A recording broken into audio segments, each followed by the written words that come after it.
होर्मुज में भारतीय क्रू वाले एक जहाज पर हमला होता है। 3 भारतीयों की दर्दनाक मौत हो जाती है। अब ये हमला किसने किया, इस पर अलग लड़ाई चल रही है।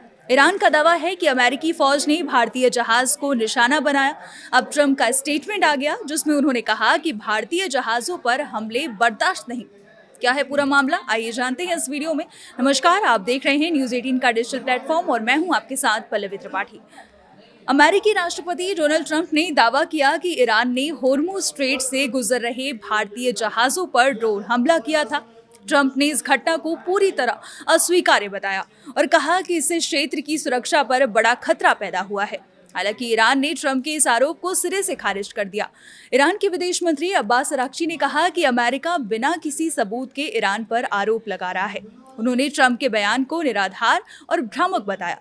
अराक्ची का कहना है कि सच्चाई ये है कि भारतीय नागरिकों की जान ईरान ने नहीं बल्कि अमेरिकी सैन्य कार्रवाई ने ली है।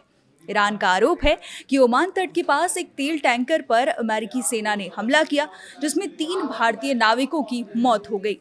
ईरानी अधिकारियों का कहना है कि अमेरिका अपनी कार्रवाई से ध्यान हटाने के लिए ईरान पर आरोप मढ़ रहा है। इस घटना के बाद भारत में भी नाराजगी देखने को मिली। भारत सरकार ने अमेरिकी राजनयिक को तलब कर कड़ा विरोध दर्ज कराया। विदेश मंत्रालय ने साफ कहा कि नागरिक जहाजों पर किसी भी तरह की सैन्य कार्रवाई स्वीकार नहीं की जा सकती। भारत ने क्षेत्र में शांति और बातचीत के जरिए समाधान निकालने की अपील भी की। ईरानी विदेश मंत्री अराक्ची ने कहा कि भारतीय कमर्शियल जहाजों पर अमेरिका के बर्बर हमले अमेरिका की सशस्त्र डकैती और राज्य प्रायोजित समुद्री लूट की नीति का स्पष्ट प्रमाण है। इस अमेरिकी हमले में कम से कम 3 भारतीय नागरिक मारे गए। उन्होंने नाविकों के परिवारों, भारतीय जनता और सरकार के प्रति संवेदना व्यक्त की।